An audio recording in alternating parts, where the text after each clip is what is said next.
Everyone welcome to new era. हम लोगों ने प्रीवियस क्लासेस में एडजॉइंट ऑफ मैट्रिक्स की बात की थी, है ना। उसमें हम लोगों ने डेफिनेशन देखा था, फिर हमने सेकंड ऑर्डर ऑफ मैट्रिक्स देखा, है ना। उसका थोड़ा शॉर्ट ट्रिक से हमने समझा। अब हम बात करने वाले हैं जो एडजॉइंट ऑफ मैट्रिक्स में इंपॉर्टेंट है, दैट इज अवर प्रॉपर्टीज, है ना। प्रॉपर्टीज ऑफ एडजॉइंट मैट्रिक्स, उस पर हम बात करेंगे। और देखो, इसको बात करने से पहले थोड़ा से कुछ पॉइंट है जो तुमको मैं समझाऊंगा। तो देखो, जैसे कि सपोज कोई मैट्रिक्स है, अच्छा चलो एक चीज लिख लो पहले। सपोज इफ, है ना, if A be a square matrix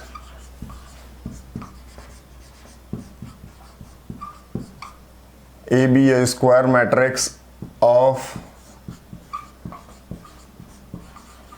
order n of order n and In be the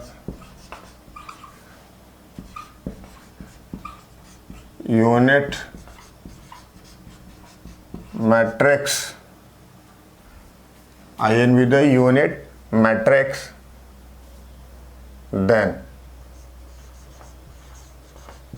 ठीक है, हम इस पे बात करेंगे। लेकिन सबसे पहले हम थोड़ा सा एक चीज़ को समझने वाले हैं, है ना। प्रॉपर्टीज पे बात करने वाले हैं, लेकिन उससे पहले एक चीज़ को समझें कि देखो, अगर कहीं पे जैसे कि फॉर एग्जांपल मैट्रिक्स ए है, सपोज मैट्रिक्स ए है ये, ठीक, ये मैट्रिक्स ए, मैं एग्जांपल लेता हूँ, चलो मान लो ये मैट्रिक्स ए है और ये मैट्रिक्स ए है, ये A11, A12, A13, ठीक है, A13, A21, A22, A23, ठीक है, A31, A32, A33, ठीक। ये हो गया आपके लिए एक मैट्रिक्स है, सपोज, है ना, एक मैट्रिक्स है। तो अगर हमको इस मैट्रिक्स का, अगर हमको डिटर्मिनेंट निकालने का, इस मैट्रिक्स ए का हमको डिटर्मिनेंट निकालने का, तो हम कैसे निकालेंगे? तो हमको ये चीज़ को याद रखना है कि डिटर्मिनेंट निकालने के लिए, है ना, एक चीज़ का आपको बहुत अच्छे से मालूम होना चाहिए कि डिटर्मिनेंट किसी एक रो या एक कॉलम में खुलता है, ठीक। तो यहाँ पे किसी एक रो या किसी एक कॉलम में जब खुलता है तो हमको क्या करना है कि जैसे फॉर एग्जांपल ये 1-1 पोजीशन है ना, इस रो के अलॉग हम खोलते हैं तो ये 1-1 पोजीशन है। तो इस 1-1 पोजीशन के, है ना, इस करस्पॉन्डिंग एलिमेंट के करस्पॉन्डिंग जो भी फैक्टर्स होगा उनका मल्टीप्लिकेशन करके और टोटल का सम आपको लिखना है। That is the determinant of particular matrix, ठीक है। तो जैसे कि इस A11 पे जैसे हम लिखने जा रहे हैं इसका डिटर्मिनेंट, है ना। तो जैसे 1-1 पोजीशन पे A11, इस करस्पॉन्डिंग एलिमेंट के जिसका करस्पॉन्डिंग को फैक्टर होगा वो होगा C11, ठीक है। तो A11, तो इसका कैसे लिखेंगे, देखो, A11 multiplied with C11, A12 multiplied with C12, A13 multiplied with C13. This is the determinant of matrix E, ठीक है। तो ये इसका डिटर्मिनेंट हो गया, है ना। इसको डिटर्मिनेंट हमको ऐसे निकालना है, मतलब करस्पॉन्डिंग एलिमेंट को करस्पॉन्डिंग एलिमेंट के को फैक्टर से मल्टीप्लाई कर देना है, तो आपको डिटर्मिनेंट ए की वैल्यू मिल, और टोटल का सम डिटर्मिनेंट ए की वैल्यू मिल जाएगी। और अगर हम यहाँ पे फॉर एग्जांपल इस करस्पॉन्डिंग एलिमेंट को, इस करस्पॉन्डिंग को फैक्टर से मल्टीप्लाई ना करके हम 2-1 पोजीशन पे अगर करें मल्टीप्लाई, या और फिर A12 को सपोज C22 पे प्लस A13 को C23 के साथ, तो ये आ जाएगा 0 के इक्वल। ये की पॉइंट है समझने वाला, यही की पॉइंट है यहाँ पे समझने वाला, क्योंकि इन दोनों का ही यूज हम आगे करेंगे प्रॉपर्टीज को जब प्रूफ करूंगा तो उस पर थोड़ा सा यूज होगा इनका। तो ये आप समझिए, और ये इंपॉर्टेंट भी है क्वेश्चन सॉल्व करने के लहजे से, है ना, और सब तरीकों के लहजे से भी ये बहुत इंपॉर्टेंट है। सो इसको आप बहुत अच्छे तरीके से समझेंगे, ठीक है। और फिर हम बात करते हैं प्रॉपर्टीज की। तो प्रॉपर्टी नंबर 1, तो चलो प्रॉपर्टीज की बात करते हैं अब, है ना। तो A be a square matrix of order n and I n be the unit matrix then. आप इस चीज़ को याद रख के चलेंगे कि हम जो भी मैट्रिक्स अभी यहाँ पे ले रहे हैं सॉल्व करने के लिए प्रॉपर्टीज पे, वो ऑर्डर एन है उनका, है ना, ऑर्डर एन है, एन ऑर्डर का ही मैट्रिक्स ले रहे हैं, और I n be the unit matrix, ठीक है। तो चलो अब हम बात करते हैं पहले प्रॉपर्टीज की, पूरा मिटा देते हैं, जगह ले लेते हैं और बात करते हैं पहली प्रॉपर्टीज की, ठीक है। तो जो इसका पहला प्रॉपर्टी है तो क्या बोलता है, ए इंटू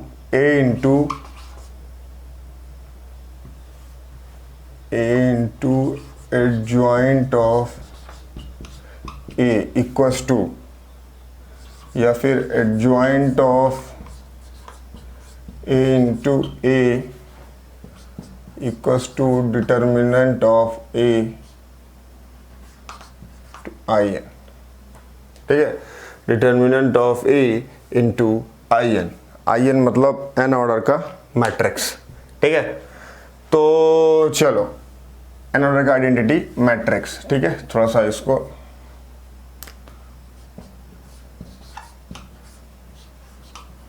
ठीक, ये हुआ, इसको हमको प्रूफ करने का है ना, इसको समझने का है, ठीक है। तो चलो इसको हम समझते हैं, ठीक है। तो देखो यहाँ पे a इंटू एडजॉइंट ऑफ ए है, तो हमको सबसे पहले यहाँ पे देखो मैट्रिक्स सीधे एडजॉइंट ऑफ ए, तो मैट्रिक्स ए हमारा एन ऑर्डर का ये है, A11, A12, A13, है ना, ये कहाँ तक जाएगा, A1n तक जाएगा, ठीक है। एन ऑर्डर का चूंकि ले रहे हैं ना इसलिए, ठीक। फिर हमारा second row 2 1 2 2 2 3 up to 2n position तक जाएगा, ठीक। ये हमारा 3 1 3 2 3 3, है ना, अप टू 3n तक जाएगा, ठीक है। और ऐसे करते करते ये हमारा an1, है ना, और ये हो जाएगा an2, ठीक है, और ये हो जाएगा an3, ठीक है, और ये हमारा हो जाएगा यहाँ पे ann, ये ann, ठीक है। चलो ये n ऑर्डर का मैट्रिक्स हमारा हो गया, ठीक है। और मल्टीप्लाई विथ एडजॉइंट ऑफ ए, तो एडजॉइंट ऑफ ए का मतलब क्या होता है, कोफैक्टर का ट्रांसपोज, है ना, transpose matrix of a cofactor of a matrix, ठीक है। तो चलो इसको अगर लिखना चाहें तो क्या ही लिखेंगे, तो C11 C12 C13 up to C1n तक, ठीक, अप टू C1n तक, C21 C22 C23 up to C2n position तक, ठीक है। C31 C32 C33 C3n तक, ठीक है। ये हो गया CN1 CN2 CN3, और ये हो गया CNn तक। ये एन ऑर्डर के मैट्रिक्स है ना, एन ऑर्डर के मैट्रिक्स हम लेके चल रहे हैं, ठीक है। तो A इंटू एडजॉइन ऑफ ए का मतलब क्या हुआ, यही हुआ, A इंटू एडजॉइन ऑफ ए का मतलब यही हुआ। और हमको पता है कि डिटर्मिनेंट A इक्वल्स टू, ध्यान रखना, determinant A equals to A11 C11 plus A12 C12 plus A13 C13, ये होता है डिटर्मिनेंट ऑफ ए, है ना। और अगर करस्पॉन्डिंग एलिमेंट को किसी अदर पोजीशन के कोफैक्टर से मल्टीप्लाई कर दे रहे हैं तो वो आंसर आ जाता है 0, ठीक है। जैसे सपोज यहाँ पे A11 को मल्टीप्लाई कर दिए C21 से प्लस A12 को मल्टीप्लाई A12 को मल्टीप्लाई कर दिए C22 से, या फिर A13 को मल्टीप्लाई कर दिए C23 से, तो इक्वल्स टू 0 आ जाएगा। ये भी आपको पॉइंट समझ के यहाँ से चलना है, ठीक है। तो चलो इनका मल्टीप्लाई जब करेंगे, इनका जब मल्टीप्लाई करेंगे तो हमको जो मिलने वाला है, ध्यान देखना, इस रो का इस कॉलम से जब मल्टीप्लाई करेंगे तो देखो A11 A12 A11 A12 है ना, A11 A12 A13 है ना, A1n, ठीक है। तो ये इससे मल्टीप्लाई होगा, ठीक है, ये इससे मल्टीप्लाई होगा तो ये कुछ 0 आ जाएगा, ये कुछ 0 आ जाएगा। अच्छा, इसको सॉरी एडजॉइन ऑफ ए निकालना था हमको, यहाँ पे ध्यान देना, ये ट्रांसपोज है, ये ट्रांसपोज है, ये ट्रांसपोज है, ट्रांसपोज होता है ना, से कोफैक्टर्स का ट्रांसपोज होता है आपको एडजॉइंट ऑफ ए, ठीक है। इस बात को आप माइंड में रख के चलेंगे, ठीक है, थोड़ी छोटी सी भी गलती नहीं करना। तो इस रो को, तो जब इसका ट्रांसपोज निकालेंगे, तो इसका ट्रांसपोज निकालेंगे तो ये इधर हो जाएगा, देखो इसका ट्रांसपोज जब निकालेंगे तो ये इधर हो जाएगा, ये आपका पूरा एडजॉइंट ऑफ ए, मैं लिख नहीं रहा हूँ बार बार, ठीक है, ये आपका पूरा एडजॉइंट मैट्रिक्स हो गया, ठीक है। और जब इसका आप ट्रांसपोज निकालेंगे, तो ट्रांसपोज निकालेंगे तो ये पूरा इधर आ जाएगा, तो इसका ट्रांसपोज मैं लिखता हूँ मल्टीप्लाई, और इसका मैं पूरा का ट्रांसपोज लिख देता हूँ। तो ट्रांसपोज इसका कुछ ऐसे लिखेंगे, यहीं पे मैं लिख देता हूँ, इसका ट्रांसपोज मैं यहीं पे लिख देता हूँ, ठीक, वो लिखते हैं इसको फैक्टर्स का। तो कोफैक्टर्स का मैट्रिक्स ऑफ कोफैक्टर्स, इसका ट्रांसपोज लिखते हैं। तो जैसे यहाँ पे C11 आ गया, C12 आ गया, C13 आ गया, ये कहाँ तक आया, C1n तक आया, C21 आ गया, C22 आ गया, C23 आ गया, ये कहाँ तक आ गया, C2n तक आ गया, ठीक है। C31 आ गया, C32 आ गया, C33 आ गया, ये कहाँ तक आ गया, C3n तक आ गया, ठीक। अब और इसका ट्रांसपोज लिए हैं, तो इधर जो आया हमारे वो आया CN1 CN2 CN3 है ना, और ये आ गया आपका 33, ठीक है। तो इसका ट्रांसपोज चूँकि लिए थे हम, है ना, तो ये हमारा ये किस पोजीशन तक आ गया, n ऑर्डर तक, ठीक है, n ऑर्डर तक ये हमको हो गया, ठीक है। अब इसका अगर मल्टीप्लिकेशन हम करते हैं, इसका अगर मल्टीप्लिकेशन फॉर एग्जांपल हम करेंगे, तो इसका अगर मल्टीप्लिकेशन करेंगे तो A11 into C11, A12 into C12, A13 into C13, A1n into C1n, मतलब करस्पॉन्डिंग एलिमेंट को करस्पॉन्डिंग यहाँ पे को फैक्टर से मल्टीप्लाई किया जा रहा है। तो वो हमारा होगा डिटर्मिनेंट ऑफ A, वो होगा हमारा डिटर्मिनेंट ऑफ A, ठीक है। तो ये हमारा आ गया डिटर्मिनेंट ऑफ A, ठीक। और अब अगर हम बात करेंगे, अब जिससे भी इसको मल्टीप्लाई करेंगे, अब इस चीज को जिससे भी मल्टीप्लाई करेंगे, तो आपको करस्पॉन्डिंग एलिमेंट के अक्रॉस आप किसी दूसरे पोजीशन का को फैक्टर मल्टीप्लाई कर रहे होंगे, है ना, और उसका वैल्यू आएगा 0, ठीक है। तो आपको यहाँ पे मिलेगा 0, ठीक है, यहाँ पे मिलेगा 0, है ना, और ऐसे करते करते आपको, है ना, ऐसे करते करते आपको 0 ही मिलेगा, ठीक है। अच्छा, तो ये आपको इधर मिलेगा 0, ठीक, ये 0 मिलेगा।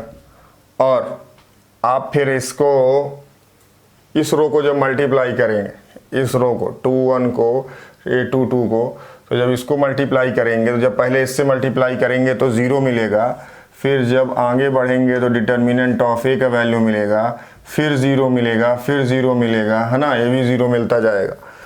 ऐसे ही करके आगे, ऐसे ही करके आगे जितना भी निकालेंगे आप, जितना भी निकालेंगे आप, तो आपको 0 ही मिलेगा, 0 ही मिलेगा, है ना। और यहाँ पे आपको मिलेगा डिटर्मिनेंट ऑफ A, यहाँ पे आपको मिलेगा CNN पोजीशन पे डिटर्मिनेंट ऑफ A, क्योंकि 1 1 पोजीशन पे आपको, है ना, जब यहाँ पे आप मल्टीप्लाई किए पहले रो से, पहली रो को पहले कॉलम से, तो आपको ये मिला। जब सेकंड रो को है ना पहले कॉलम से करेंगे तो 0 मिलेगा, लेकिन जब सेकंड कॉलम पे आएंगे तो आपको वो वैल्यू डिटर्मिनेंट ऑफ ए के इक्वल देगा। ऐसे ही इसके साथ भी यही होगा, और ऐसे ही हम चलते जाएंगे, ऐसे ही हम चलते जाएंगे, है ना, ऐसे ही हम चलते जाएंगे तो हमको पूरी वैल्यूज़ मिल जाएंगी, है ना, हमको पूरी वैल्यूज़ मिल जाएंगी। आप ऐसे इसको बना दीजिए, तो आपको ऐसे कुछ हमको डिटर्मिनेंट की इसकी वैल्यू मिलती है ए इंटू एडजॉइंट ऑफ ए की। तो ये इक्वस टू हो जाएगा, इसमें से अगर डिटर्मिनेंट ए बाहर निकाल लें हम, तो ये प्रत्येक एलिमेंट से बाहर निकलेगा। तो यहाँ पे matrix identity matrix n order का आइडेंटिटी मैट्रिक्स बनेगा, है ना। डिटर्मिनेंट ए को बाहर निकालिए तो सब जगह 1 1 बचा, और एन ऑर्डर का तो ये बचा आपका आइडेंटिटी मैट्रिक्स। ठीक है, तो हमारा यही हमको प्रूफ करना था, यही हम प्रूफ कर रहे थे लेके, है ना, कि a into adjoint of a equals to adjoint of a into a equals to determinant of a into identity matrix, है ना, एन ऑर्डर का। तो ये हमारा प्रूफ हो चुका है। अब हम बात करते हैं सेकंड रिजल्ट की, सेकंड वीडियो में बात करेंगे। ठीक है, तो थैंक यू।